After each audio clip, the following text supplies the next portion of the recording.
तो ज्योति सिंह का नया एक इंटरव्यू आया है जिसमें ज्योति सिंह कुछ ज़्यादा ही हैप्पी नज़र आ रही हैं। आप लोग देख सकते हो कि ज्योति सिंह काराकाट में पहुंच करके काफ़ी दिनों से जो है जनता से मिल रही है, जनता से बात कर रही है, वहाँ पे घूम रही हैं। और ये इंटरव्यू में आप लोग देख सकते हो कि कैसे जो है कुछ ज़्यादा ही खुशी मना रही है।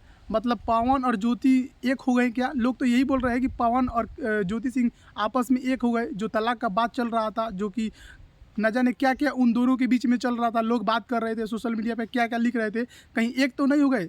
तो ऐसा कुछ भी नहीं है भाई। देखिए, बिहार विधानसभा जो चुनाव होने वाला है 2025 में, उसका तैयारी को लेकर के ज्योति सिंह मतलब आगे की तरफ बढ़ रही है। वहाँ पे काराकाट में जा करके मतलब लोगों से मिलना जुलना बैठना, मतलब हाल फिलहाल में तो यही दिख रहा है। और ऐसा नहीं है, मतलब काफ़ी दिनों से ज्योति सिंह जो है पब्लिक के बीच में जा करके अपना उपस्थिति दिखाती रही हैं। और पवन सिंह भी जो है वहाँ पे मतलब अपने परिवार के साथ में नहीं है, मतलब काफ़ी दिनों से नहीं है परिवार के साथ में, तो उनको थोड़ा ट्रोल किया जा रहा था पवन सिंह को। लेकिन ऐसा बात नहीं है। एक तरफ ज्योति सिंह मन बना ली है कि अब फिर जो है विधानसभा किसी भी क्षेत्र से लड़ेंगे तो लड़ेंगी।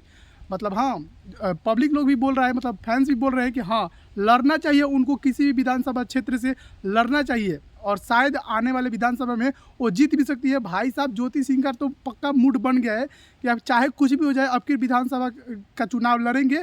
और शायद किस्मत चांस दिया तो मतलब वो जीत भी सकती है। तो भैया, ये रहा नया अपडेट, जो कि ज्योति सिंह जो है मतलब ये नहीं है कि मतलब दोनों पवन और ज्योति सिंह आपस में एक हो गए, ऐसा कुछ भी नहीं है। पवन सिंह अपना लाइफ को लेकर के अलग बिजी हो रहे हैं, पवन सिंह अपना काम कर रहे हैं। और ज्योति सिंह जो है मतलब लोगों के बीच में जा करके उनका केयर करना, ख्याल करना, जो भी कमी है उसको समझना, अपनी बातों को रखना, मतलब आपस में मिलजुल कर कैसे रहते हैं, वहाँ पे जाके अपनी उपस्थिति मौजूदगी करा रही है। तो कहीं ना कहीं अच्छा बात है। हालांकि आप लोग क्या सोचते हैं ज्योति सिंह के बारे में? क्या यह विधानसभा क्षेत्र लड़ के जीत सकते हैं कि नहीं? ज़रूर बताइएगा। तब तक के लिए जय हिंद।